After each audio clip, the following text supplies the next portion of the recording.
Hi, welcome to Live Your Love. Such a delight to be with you all. I have the sweetest treat for you, one of my favorite people in the world today, and one of the world's favorite people, Agapi Stassinopoulos. Welcome. Thank you, Alicia. And I'm so grateful. You actually pronounced my whole name perfectly, which not everybody does. Well, my beloved listeners and viewers, I am going to tell you why you should be as excited as I am to have Agapi, and then I'm going to give you the inside scoop on my relationship with my beloved soul sister, and then we'll be off. So, without further ado, Agapi Stassinopoulos is a best-selling author and speaker who inspires audiences around the world. In one of her first books, Unbinding the Heart, which is such a gorgeous book, I love that book, a dose of Greek wisdom, generosity, and unconditional love.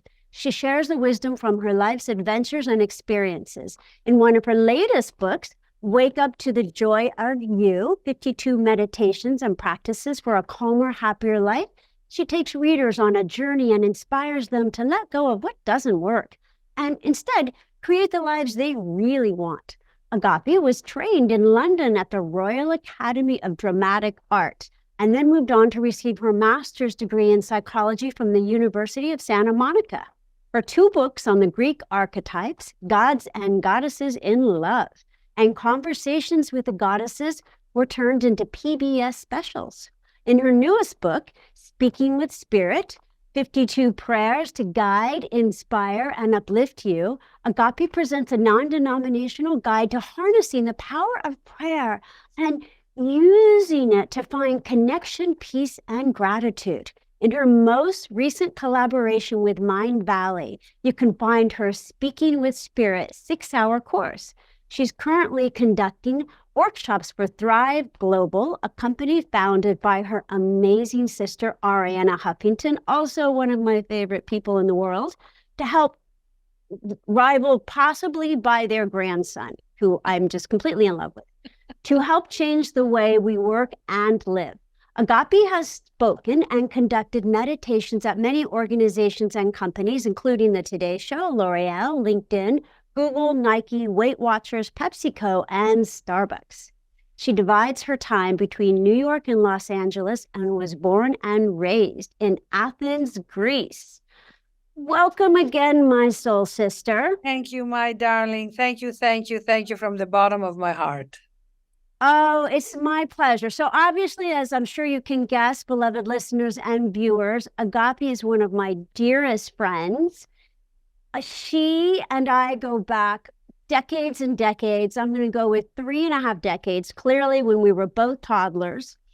And Agapi, I say this to everybody about you. You are one of the most loving, unconditional, supportive, just beautifully heartfelt people that I know. I was going to say women, but people that I know. You really are. Agape means unconditional love in Greek, right? Agape. Absolutely. And to me, you completely embody that. And I'm just thrilled to have you on the show. Thank you, my darling. It's a joy. It's a joy. It's such a joy. And I would love for us to dedicate this show to our beloved Bill Gladstone. Oh my God, yes. Oh, that's so beautiful. Yes, Bill Gladstone was my agent and is Alicia's agent for her books. And we ask, forward his spirit to be with us right now, because for me, Alicia, and for our listeners to know, this man believed in me and pushed me to write my third book, Unbinding the Heart, that really started me on the path of sharing my knowledge and my heart from spirit, which was kind of different when I performed and did the Goddesses and the Gods, because that was more of a performance. It was wonderful, and it satisfied a big part of me and a lot of people who love the Greek gods and goddesses and the archetypes. But when I wrote Unbinding the Heart, and I was very nervous to write it because it was going to reveal a lot of my vulnerability and openness. Bill actually said to me, I want this book published and sold, and I want it on my desk by such and such a date. And it was amazing. He really pushed me. And I'm so grateful because, we all need people in our lives who believe in us and give us that extra push. And I'm sure you do that for a lot of people now. And I do that for a lot of people now. Absolutely. And I have a very similar story about Bill. And Bill really is worth taking a few moments and not only dedicating this show. So listeners, Bill transitioned. Bill passed into the angel's arms December 27th. It was a profound loss to the literary community. Bill is certainly one of the biggest agents in the business. Eckhart Tolle's agent, Neil Donald Walsh, just all the great spiritual authors. And he was, as mentioned, Agapi and my agent. And actually, Agapi, of course, introduced me to Bill, which I will be eternally grateful for. And Bill so believed in me. And I really honestly borrowed that belief to push me forward into writing my first book. And then he secured a multi-book deal for me and at Hay House, which is a beautiful, perfect publisher for me. But Bill also, as well as being just a brilliant mind, was so spiritually aligned and heartfelt. Every correspondence with him was about,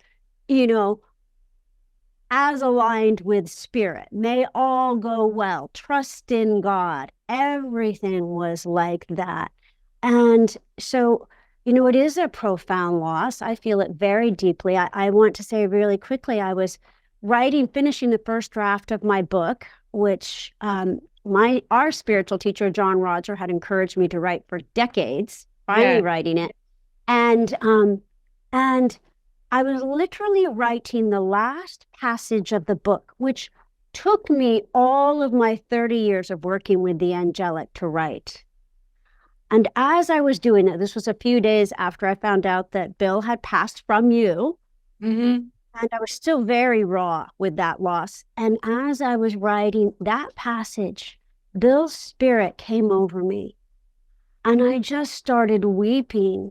And what I heard him say was, as you know, I'm in ecstasy.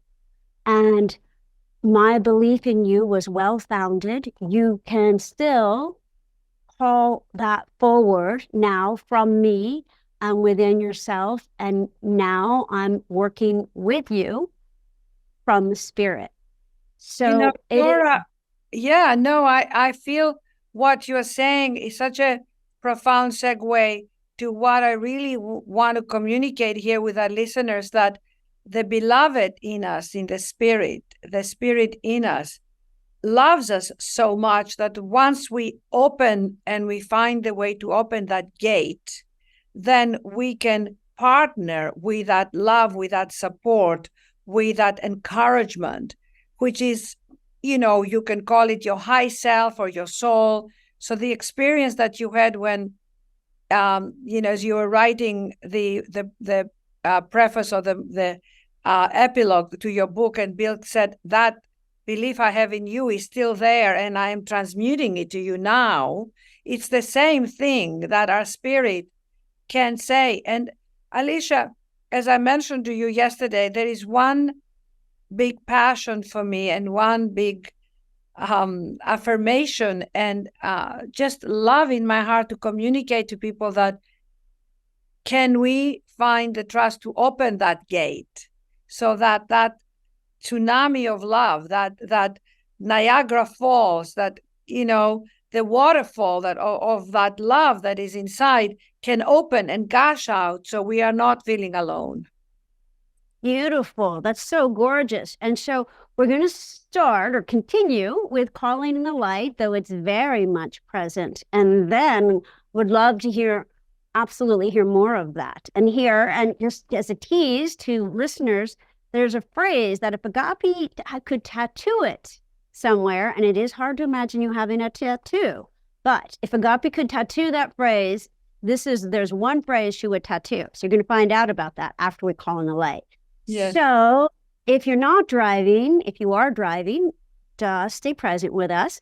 If you're not driving, if you would, just close your eyes and really open your heart, as we're going to really receive that waterfall of light. And beloved Lord, just now we take in a deep breath, and as we breathe in love, and as you exhale, just sigh out anything less than love. And taking a deep breath, yes, and breathe in light. And as you exhale, let go of anything less than light. Just let it go. Perhaps you want to shake your hands, just move around, stretch a bit. And just let go of anything less than light. As we just ask that any negativity, karma, any stress, anything that's less than love, anything less than light, just be taken and transmuted. And keep breathing in love and light and breathing out anything less as we open into the light of the Holy Spirit, the light of grace, just asking, opening to our blessed, beloved angels. Perhaps it's beloveds who have passed over, our sweet Bill, perhaps it's our ancestors. Certainly we open to the great angels, to the traveler consciousness, the Christ, by whatever names you know, God.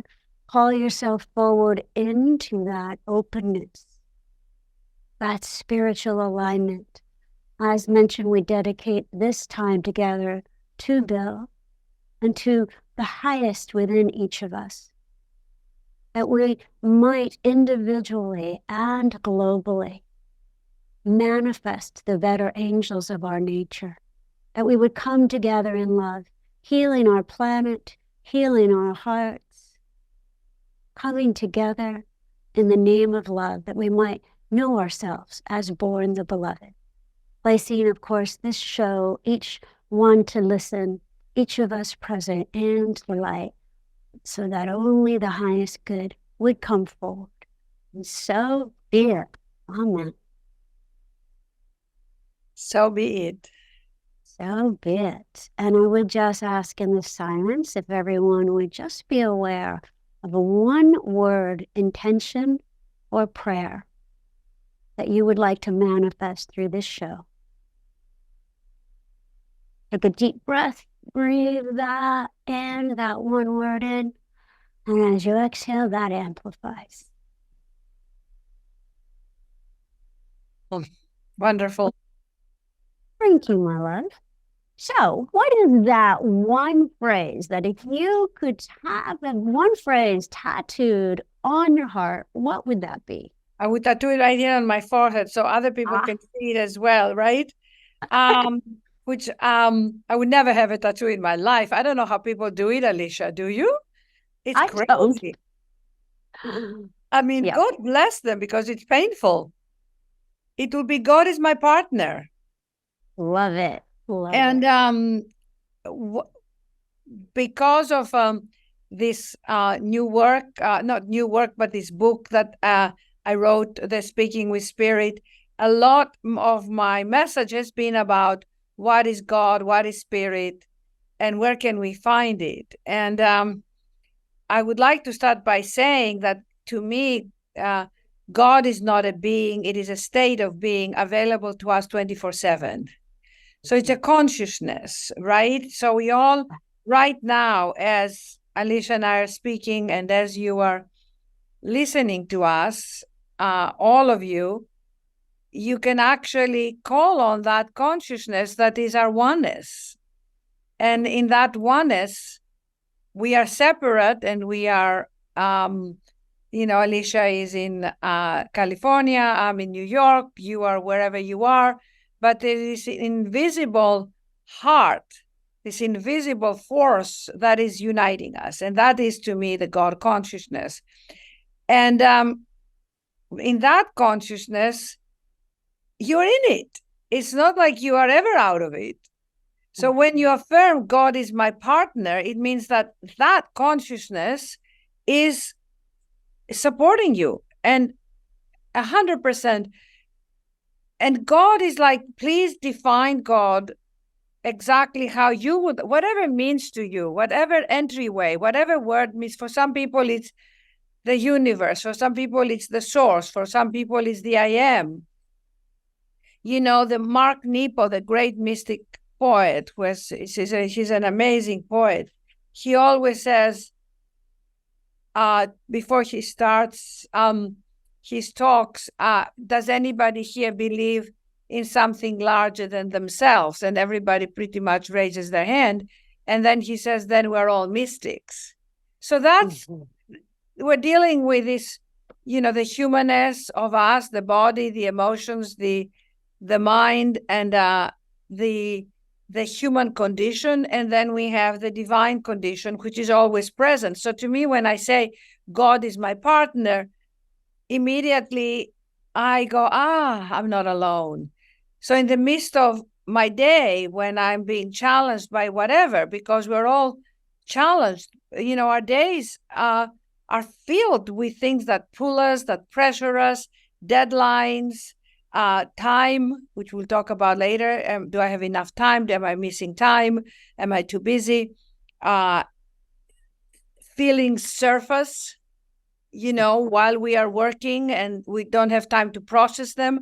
But at that moment, all you can say is, God is my partner. And I'm a very big advocate, Alicia, of looking in the mirror in the morning, or keeping a mirror by your bedside. And before you go to bed, you look in your eyes, or you look in the mirror when you brush your teeth, and you just go, I love you. I love you. I love you. And I really highly recommend. Okay, wait, everybody. Let's do an agape moment. So just close your eyes, and just like you're hearing it for the first time, I want you to say out loud, if you're alone, inwardly if not, I love you. And really receive that now, as if you're hearing that for the first time. What's that like, to be told that you are loved? And again, to whatever part doesn't quite believe that you unconditionally 100% love yourself, again, I love you. I mean, I really love you. In fact, I'm in love with you. In fact, will you marry me? This ring, I married myself. I have that story, you know, in Unbinding the Heart, in my third book, Unbinding the Heart, I have that story of how during University of Santa Monica, in a process of, you know, healing our inner child, I took my child in, and I realized that adult Agapi was marching forward in the world, trying to make things happen. And the little child in me was feeling neglected and abandoned. So I used to walk around with a knot in my stomach. Yeah. And I finally got in touch that I had to go in there and do an inner bonding. And so I went to the theater, and during the break of Swan Lake, you know, the dance, the ballet, because it's so gorgeous, Swan Lake is amazing. I had a friend of mine and two other friends witnessing. I bought myself this ring, Alicia, which is a pearl and 3 diamonds. It was very expensive at the time. I couldn't really afford it, but I literally gave money that I hardly had. It was like my rent money. And I said, I'm going to buy this ring because I'm not going to wait for a man to give me a ring. I'm going to marry myself. And it changed my life. I never went out into the world without wearing my ring. That was 20 years ago, but I still have that ring, and now I wear it as a reminder that I love it. But I also, whenever I wear it, I go, I'm here, I'm whole, I'm complete, I am with Agapi. I have my power and my force with me, and I take me with me where I go. You know, I remember a friend of mine once said to me, I said, you're so beautiful, and you're so, I just love having your presence around. And she said to me, if you only knew how plagued I am with insecurities, you would just have compassion. You would, you know, you would feel sorry for me almost. And it never dawned on me of how people can show up and you think they're great, but inside they're dying. Yeah. Does that make sense? That they're Yes. insecure, or they're comparing themselves, or they have this critical voice. And any of you now who are listening, please become aware of the voice in you that's undermining you. And this is something that I think, in order to love yourself, because you can tell yourself, I love myself, and this voice inside can say, are you kidding me? I mean, you're so incompetent, you're so inadequate, you're not good enough. Look at your friends, they have this and they have that. And that voice can come in and squash the love. So it's a very simple and practical tool, is to really take a piece of paper and take a pen, take a journal, write it all down and burn it or throw it away. And unleash that voice, because many times, Alicia, that voice is unconscious. It's not, it's not a voice that we always recognize. So I encourage you all to really get free. We want to be liberated. And then the love comes in. It's like joy. Joy is always there. It's like the sun is always there, and then the clouds come in. But if you're sad, you won't feel your joy. So voice your sadness, voice your feelings, and then bring in the light, like you so beautifully, told us at the beginning and called in the light. And what is the light? But it is the 36 trillion cells that are breathing us. For a minute, let's just please think about that. 36 trillion cells are making you right now. There is a point of when we realize, I don't even know what a cell looks like, let alone 36.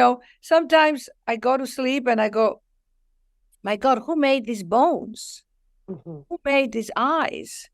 Who made this physical perfection of 5 fingers and 5 fingers? And I look at my little Alexander, my grandnephew, who is 16 months old, the perfection of him, the toes, the eyes, his little feet, his little hands, and how she's growing. And I said, this is a miracle.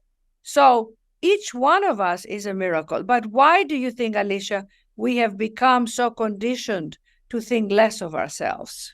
I think it's an old paradigm, love. I think it's, I think our well-meaning parents, and, of course, I'm a parent, and I notice how I parent in reaction sometimes to how I was parented. I felt my parents were absentee, so I'm, probably a little too involved. And I think that's an old paradigm of trying to perfect ourselves, where our parents, a lot of them came out of the Depression, came out of hard times. And it was like, well, you don't have the luxury of focusing on what's going right. Just fix what's going wrong first. And the problem is that's also the old paradigm of law. Yes. Of an eye for an eye and a tooth for a tooth. Yes. We can get so distracted by our egoic obsession with trying to perfect ourselves that we never get to the love. So many of us, and I definitely had many, many years that I was in survival, trying to make things happen. As you know, I started acting, and I was, I spent years, Alicia, in feeling rejected and disappointed and hitting my head against the wall. And I was very blessed because I had a spiritual path, and I had my amazing sister and my mother. So I was very protected and loved. But if you are alone in the world and you don't have any support, you can literally live your life and be miserable. And it wasn't until I was raised by my incredible mother, Ellie, who was just an incredible support and enthusiast and lover of life, and loved me and Ariana unconditionally and gave us everything. But she also had tremendous anxiety in her life about finances. My father, who was a concentration camp survivor because he was a Greek journalist in Greece. I didn't know that, Agapi. Yes, a lot of people don't know that about my Ariana's and my dad. He was actually writing against the Nazis who came and occupied Athens, Greece. And and they arrested him. He was 26 years old. He was writing a newspaper because he was a journalist. And he was a year and a half, Alicia, in the camps, then came out of the camps and he fell in love with my mother, and she with him, and had Ariana, and then had me. And then the trauma of the camps transferred in everything in his life. He was drinking, he was gambling, he had money and would spend it. And then he had extramarital affairs. So he kind of broke my mother's heart. So my mother took me and Ariana to raise us on her own with a lot of support from her brothers.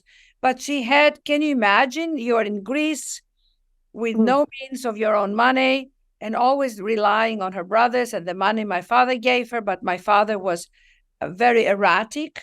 So she wanted to give us the best. So I recently, and I've worked a lot on healing, I healed the part of me, Alicia, that would have an underlying web of anxiety. So although, I would wake up, and I remember specifically, and I write about this in Unbinding the Heart, I used to wake up with an angst. And I realized that was a lot of my childhood, and that was a lot of the overwhelm of my mother that I took on. Does that make sense?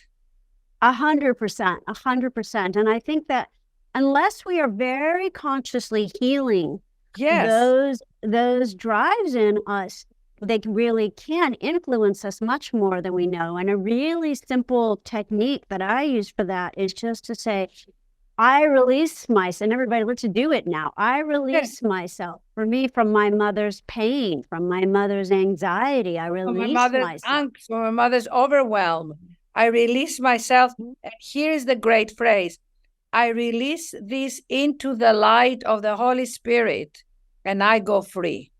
But in order to release it, you kind of have to go there and feel it like a weight, that comes in, and you say, and then allow it to be released.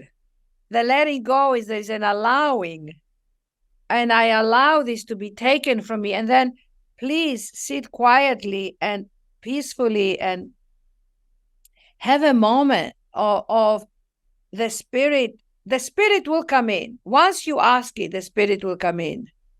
And if I learned one thing in writing this book during the pandemic, when I was going through such a hard time because of the isolation and the fear, and we all thought we were going to die, if we talked to anybody, and if we went to a shop and you were triple masked and you get the groceries from outside in your trunk. Remember all those times? And then the news were horrific. And I am such an extrovert, Alicia, as you know. I'm a Greek extrovert, which makes me a triple extrovert. Where are my people? Where's the food? Where is the events? And I would cry at night and suffer so much. And I had this deadline to write this book. I started to go deeper and found that despite my yelling and my crying and my knocking on the door and saying, why is this happening? Spirit would come with its tenderness and kindness and sweetness. And everything fell into place. And I want to read you this prayer because it's exactly what I was experiencing. I'm talking to the beloved in me. And because every conversation is with a part. So it's like people say to me, well, then you pray to yourself. Yes, that's exactly right. You pray to your higher self. You pray to your soul. So the human part, the child, the adult, the aching human being in me is praying to the higher being in me. And one of the greatest joys in my life is feeling your presence as I connect with others by speaking, inviting other people to participate in my heart's expansion. Recently, I've been feeling the absence of my connection with you and feel I'm lacking in the magic from which I converge with my spirit. I ask now that I may find new ways to engage, move my body, be present in the miracle of my life, and awaken to the aliveness that I have in me. I ask that I may remove the resistance, the limitation, and stubbornness of wanting things to be a certain way. When things don't happen that way, I cave in, I shut down, and I blame you, the world, and myself, and then fall into my doom. Instead, I ask that I may again find this magic in the ordinary, that everything in this world, as hard as it might seem, is still working. For whatever reason, my ego and my sense of self move into righteous indignation, and God forbid I might miss the awe that I so seek in the simplest of things. So now Spirit speaks to me and says, but beloved, the trees still grow upward, and I'm able to walk on this earth with you through the law of gravity. And that is a miracle. The earth still moves around the sun in perfect motion, and it doesn't collide. And how amazing is that? There are invisible worlds of millions of stars and planets that are all moving in perfect relation to one another. And they don't seem to collide either. The ocean meets the shore in perfect rhythm, even when it's turbulent and stormy. And if you look in the mirror to the miracle of your eyes, who see the beauty in the world, and yet behind these eyes, it's me, loving you, loving you, loving you, and accepting you just as you are at this very moment. Let me wrap my mind around all of that and know that I too have perfect harmony within me, and grace fills me and surrounds me in the midst of my turbulent emotions. That's gorgeous. That's really beautiful. Thank you, Alicia. So, I encourage our listeners now to find a space of where Spirit will speak to you, because Spirit is waiting, really waiting for you to call on it. It won't violate your consciousness. So one of the practices is keep a journal by your bedside, keep a journal on your desk. And when you're going through something and you're anxious, or you are thinking, should I do this or should I do that? Should I go visit my mother who is not well, or should I stay home? And should I ask so-and-so for help, or should I offer help to? Just be quiet, center, present, and take a pen and say, Spirit, this is my question. Should I do this now or that? And what do you think? Or you don't think, Spirit, but just tell me. And then write down what Spirit says to you. It could be very simple. I was working with a person, and they were going through tremendous turmoil with their business partners.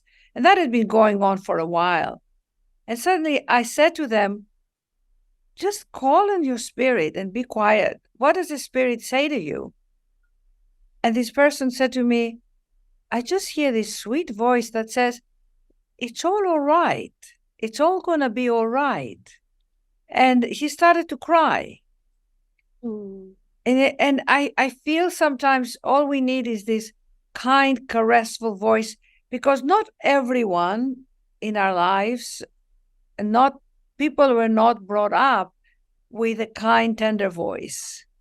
Alicia, I mean, you are a loving woman and you have sweetness in you. And even when I get the text from you, I get the transmission of love. You get a text from Alicia who says, I love you, darling. Let me see what I can do about this, and 3 hearts. And you go, oh, I feel better already. And so you raised your kids with love, and it's very important that your voice carries love. Be kind to yourself, speak kind words, and be kind words. You'll be amazed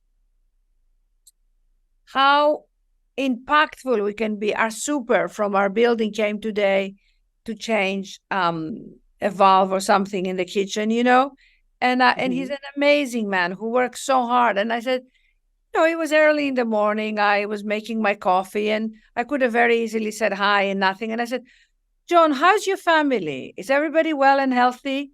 And he said, oh, thank you for asking, Agapi. My wife sprained her ankle and it's not doing well. She's in a lot of pain. And I said, oh my God, I didn't know that happened. And he said she might have operation. And I said, I'll pray about it.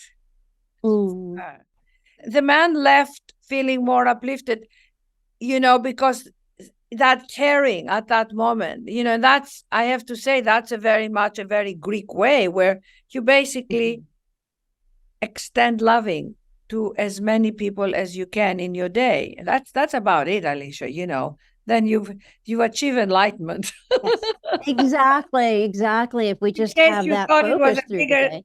People say, what is my purpose? I said, your purpose is to just love yourself right now where you are. Go do the next thing you have to do and see what happens. It's not like it has to be something so grandiose. Exactly. No, absolutely. And it's, I think sometimes we can say, our purpose has to be grandiose as a distraction from really being in this moment, really manifesting the living God through our loving presence to whomever is in front of us. Whether that's taking that extra moment with the cashier or the person on the phone, or, one of my biggest tips for relationship is say half the things in your mind that are negative that you say, and speak twice the things in your mind that are positive that you don't say. Yes. Often exactly. I have a chapter in the book, I Wake Up to the Joy of You, and it's called What to Do with Negative People. And it was a very sweet story. A friend of mine came in with her little girl, and I said to her, Janet, how is Aunt Mary? That was her aunt. And she said to me, well, Aunt Mary, Agapi, is very unhappy. No, Aunt Mary, Agapi, is very negative because she's very unhappy. And I thought, so simple. Unhappy people are going to be negative. So don't hang around them. Right.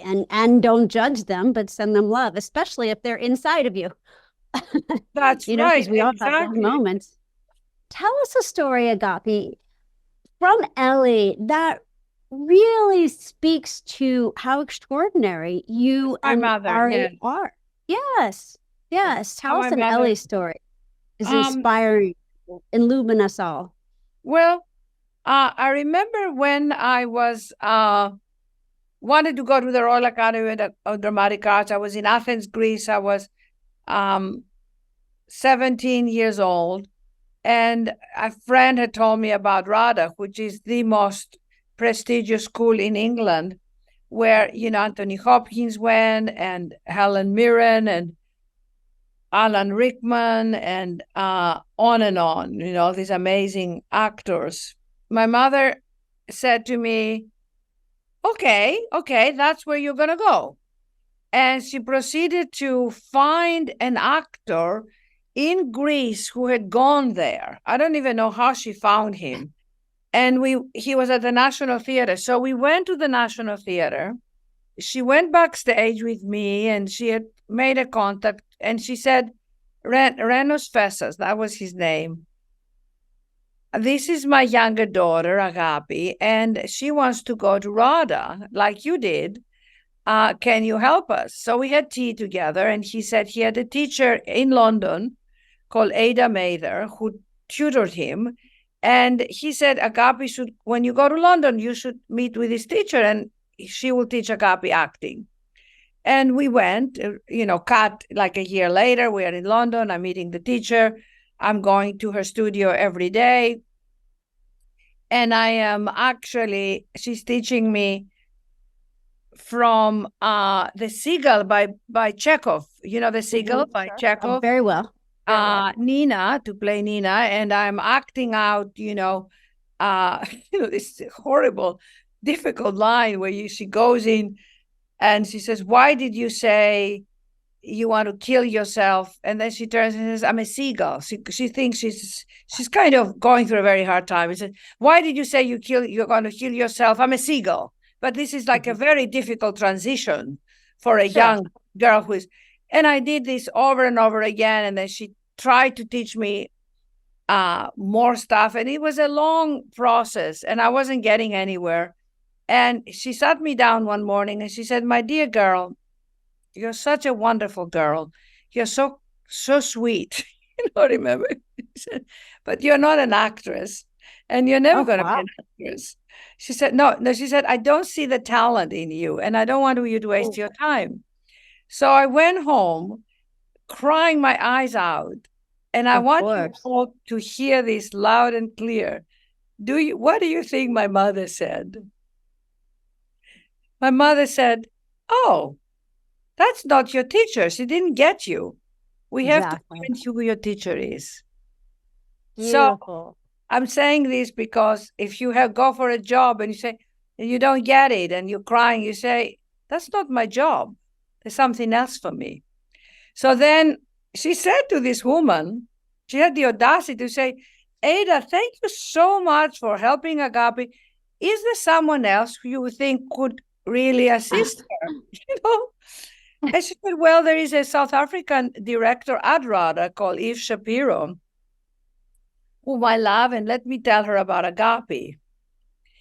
And indeed, I went to Eve Shapiro, and she gave me this amazing monologue by Tennessee Williams called Saraphina. And she said to me, Agapi, I don't want you to learn the lines. I want you to, for the next 10 days, to live and think and act in your life like this woman would, because she has a lot of pain from her husband, who everybody says he had a mistress, and she walks barefoot and she doesn't bathe and she's very volatile. And she said, how does she eat and how does she move and how does she sit and how get into her skin? And indeed, I got into her skin and I performed the monologue the first time. And I never forget, she said to me, my dear girl, if they don't take you at Rada, there is nothing wrong with you. There's something wrong with them. Wow. And that was that. I went to Rada. So that's how my mother was. If I got an F on math, she would say, oh, you're not here for the math. You're here to do the joy in your life. She was like amazing. Yeah. Everybody should have a mother like my mother. A friend of mine once said, Agapi, if I had your mother, I would be Meryl Streep. She was an actress. She said, no, if you had my mother, you would be you. And whether you got a part or not, you would still be happy. So cut to long time, went to Rada, came to America to do a movie, which I was hired to do. The movie falls through. I embark into yoga, into meditation, through 3 hours of yoga every day. I start to pray for a teacher because I didn't really know my path. I was reading Autobiography of a Yogi. I have a spiritual awakening. I write about all this in my book, as you know.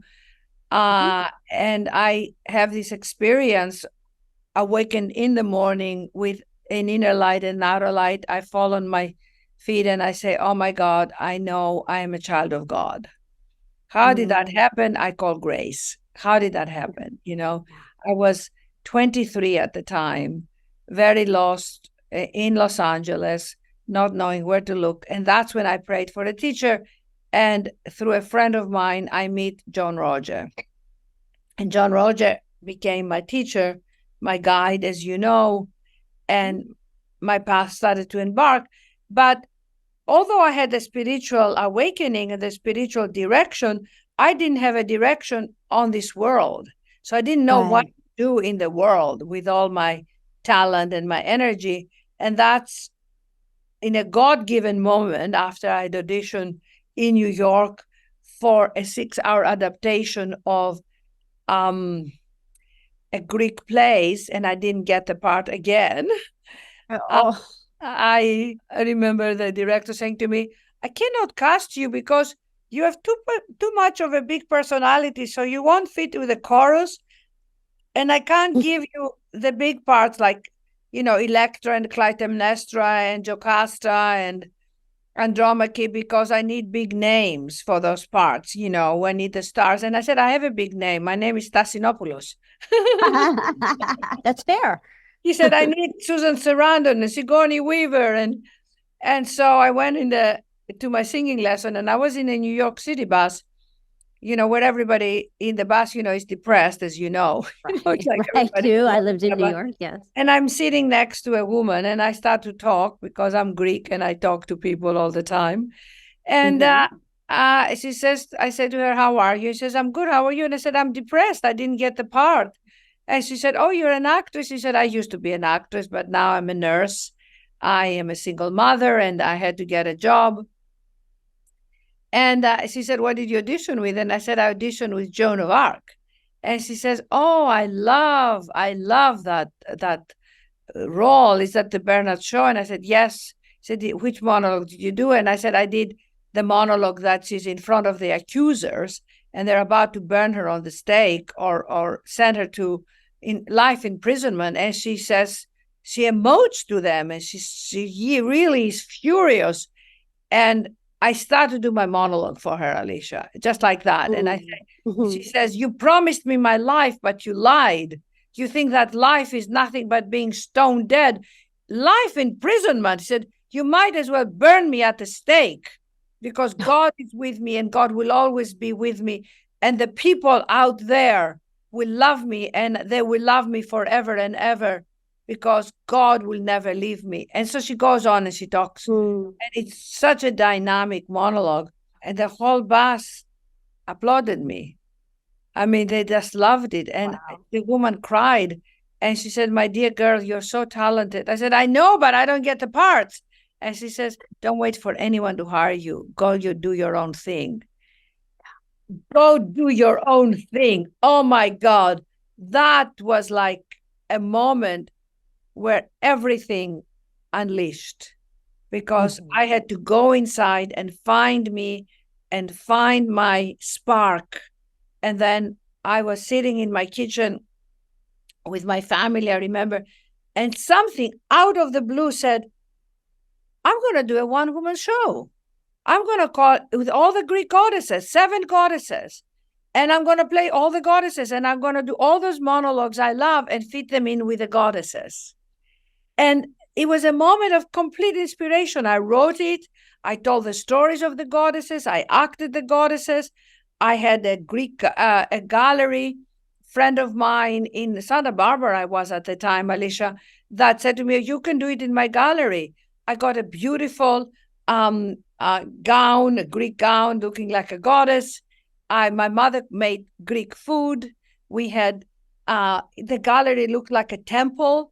And I performed the goddesses, and people were going, this is so beautiful. I felt a spirit. I felt, I knew the goddesses. And it was like suddenly all that rejections and disappointments and the heartaches were like coming into this incredible realization.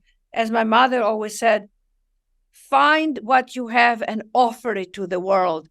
Don't go to the world as a beggar, wanting the world to give you or the man to give you, because then you are in need, in lack, in scarcity. But find the wealth inside. I'm not saying it's easy, but find who you are. Find your talent. Find your gift. Whatever your gift is, don't undermine it. And then build on that, support it, and give it unconditionally. And to me, it was like the banquet opened up. I started to get requests to do it. Out of that, I was asked to write a book, PBS special. I mean, it just, the world started to come to me. Yeah. And it was a complete different, it was like the doors were closed and then the doors were opened, because I said yes to me, and it took a lot of courage.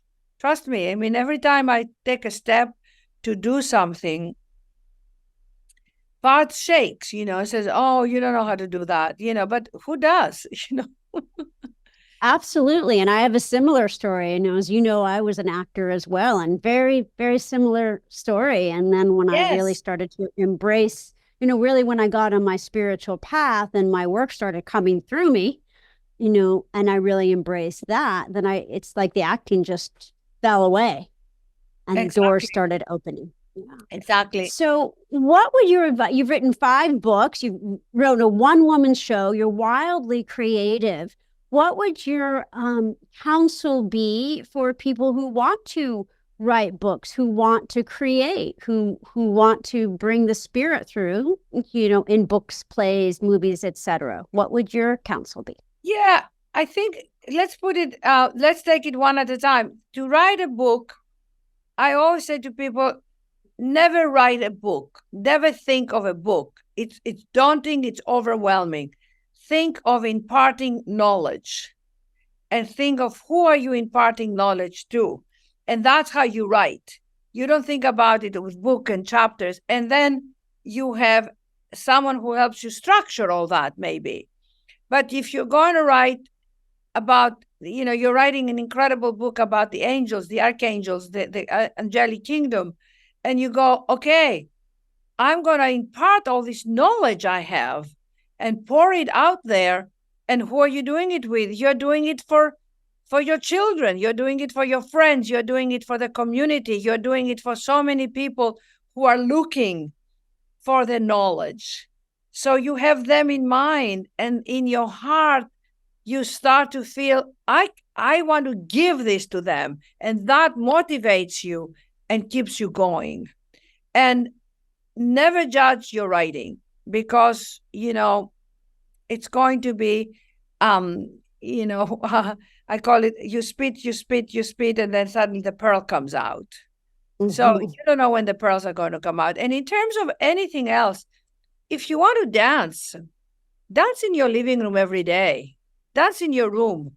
Dance in your life. Like, open up your energy and dance. And then you say, oh, now I want to go take a class. Or now maybe I want to be in a group that I can dance with, or I can sing with, or I want to paint. Well, take a class. So start microscopic steps where you give yourself the gift of creativity, because we are all creative beings, and the spirit and the creative energy are so close together.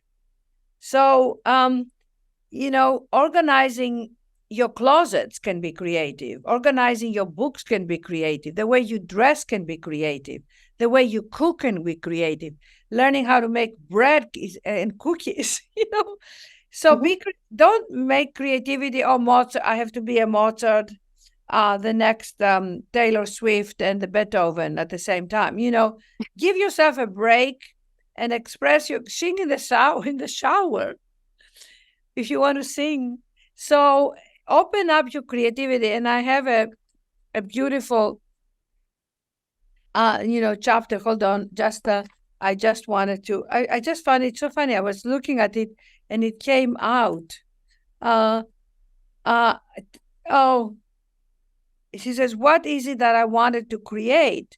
Get this image in your mind's eye and bring it forth in its own dynamic imagery.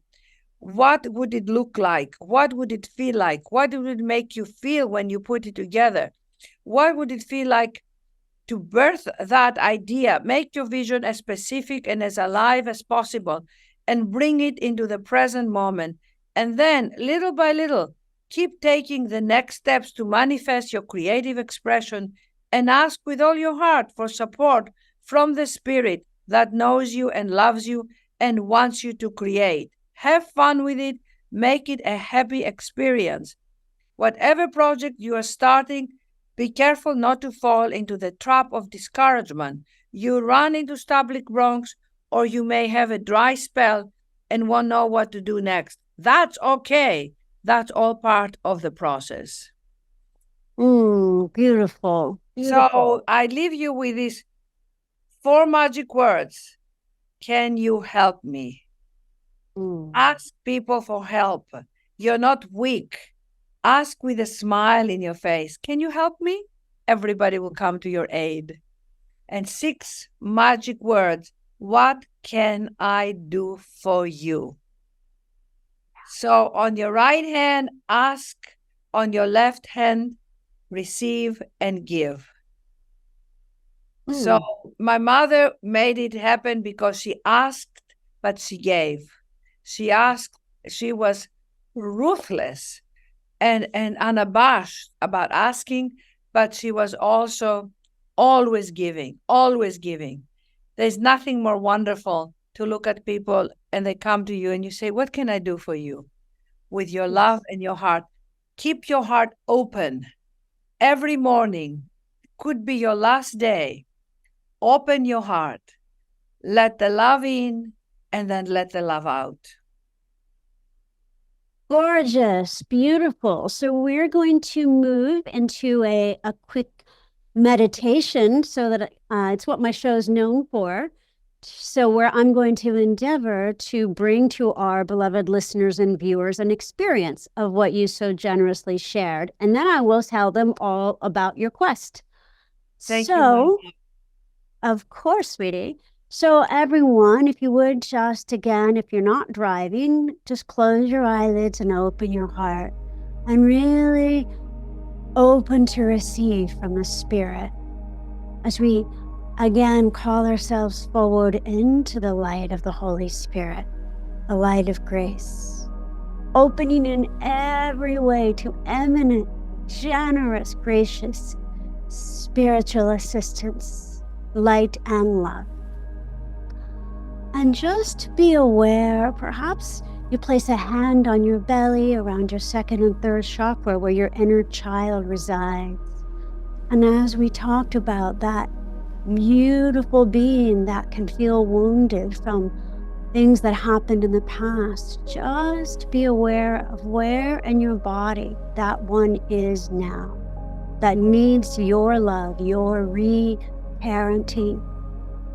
Just be aware of where that is in your body and place your hand there.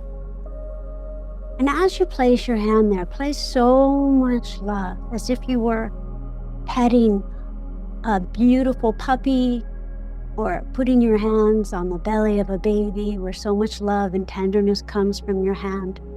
Let that love and tenderness now come into your own body. Just connecting to your precious inner child. And ask them now, what is it, sweet, sweet one, that you need from me to feel whole? Perhaps it's forgiveness, kindness, telling them the truth. Oh, sweetheart, you were so hurt when this happened. The truth is, your mother, father, spouse, whomever, did the best they could. And them not loving you like you wanted to be loved had nothing to do with your lovableness, but only had to do with their own hurt. So send them love. Know you are infinitely lovable. So just flood that self with so much love, compassion.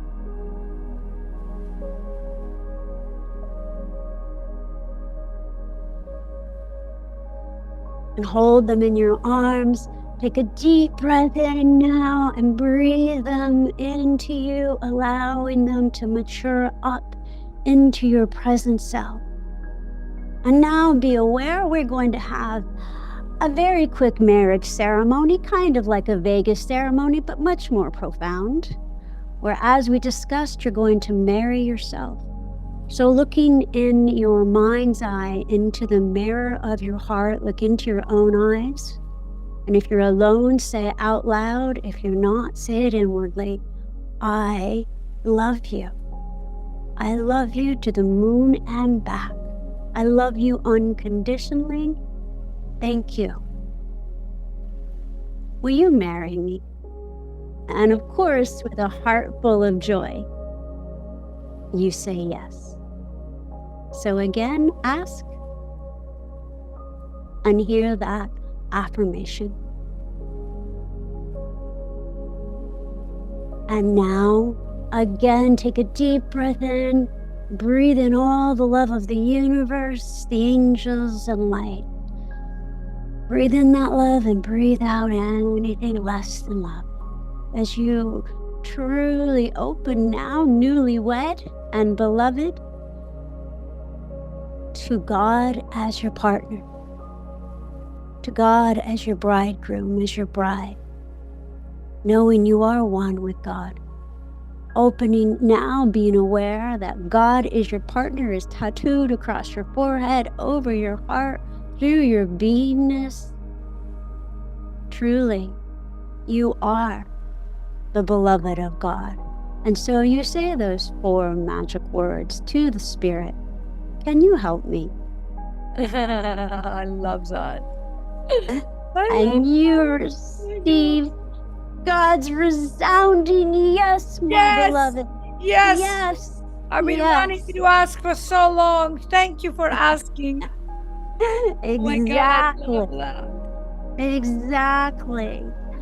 And now with a full heart, you take a deep breath in, you breathe in all that gorgeous yes from God, and you return a yes to God.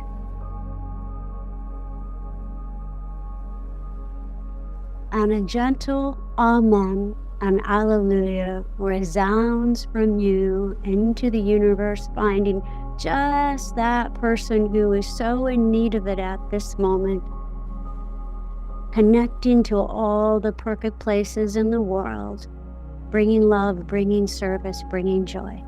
And now connecting heart to heart with all those present, all those who will listen to this beautiful show.